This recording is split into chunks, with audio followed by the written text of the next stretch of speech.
My name's Terry, and I'm a children's guide at miniThink Libraries. Since we can't be together this summer for our miniThinkers program, the children's guides have gotten together to present these weekly videos on activities you can do with your little ones using household objects. This week, we're going to talk about yarn, string, and ribbon. There's a ton of activities you can do with these items to help your little one's brain grow. Here's just a few. The first activity that works well with string, ribbon, or yarn is lacing and threading. If you have chunky beads for lacing, great. Just make sure they're not a choking hazard for your child's age. If you don't have beads, you can use just about anything around your house that has a nice sized hole. I had some empty spools and some cut up straws and some great big chunky buttons. You can also use dry food with holes in them like cereal or pasta. Paper ribbon works great for this activity because the end stays stiff and doesn't fray. If you're using yarn and need something that acts like a needle, fold a piece of pipe cleaner over the yarn, give it a twist, and you have a nice chunky needle for those little hands to thread. Lacing activities are similar to threading. You can punch holes into thin cardboard, use a colander from the kitchen, or find other household objects that have nice holes for lacing.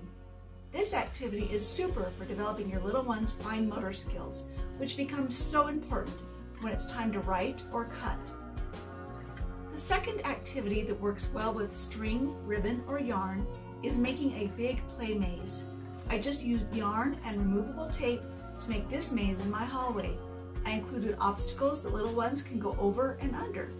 This is an easy gross motor activity that encourages your kiddos to use their whole body to get from one end to another. If you don't have a hallway that will work, try setting up chairs across from each other to form a type of passageway and just tie your yarn across.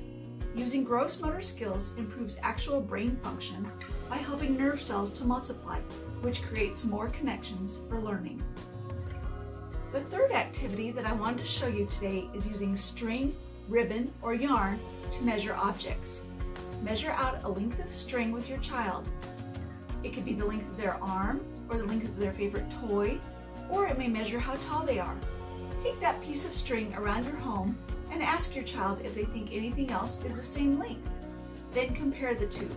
Talk about if the string is longer or shorter than the object they are comparing it to. Take your string outside and do the same.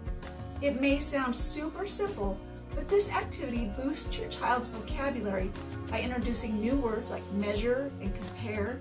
It also introduces them to math concepts. Math is measuring, sorting, building, noticing patterns, making comparisons, and describing the environment, as well as counting and knowing the names of shapes. Each math moment you can share with your child is like a charging station that helps them become ready for more math learning. I hope some of these ideas and activities help make your summer a little more fun. Thanks for watching, and keep an eye out for more videos like this one. Until next time.